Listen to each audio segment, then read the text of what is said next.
জাল নিয়ে দৌড়, সামনে দৌড় পিছনে দৌড়, একটাই কারণ সামনে হচ্ছে বড় একটা ডোবা বা গর্ত আছে, সেই গর্তে কিন্তু প্রচুর পরিমাণে সবসময় মাছ পাওয়া যায়, যার জন্য দেখেন ওই যে দৌড়। এদিকে মনির ভাই দৌড়াইতেছে, এদিকে সম্রাট ভাই দৌড়াইতেছে।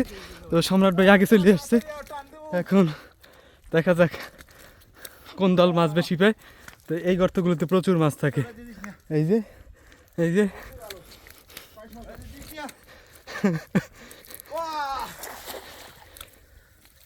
তো শেষমেশ সম্রাট ভাই আগে। আবার একই গর্তে দেখেন মনির ভাই এখন জাল টান দিবে। আসলে দৌড় দিয়ে হয়রান, এখন আর কথা বলার সুযোগ নেই। তো একদিকে এই যে টান দেওয়া হইতেছে, আর একদিকে সম্রাট ভাই খেয়াও দিয়েছে জালে, তো সেই জাল আবার তোলা হইতেছে। আছে মাছ উঠছে, প্রচুর মাছ উঠছে, দেখেন কি অবস্থা।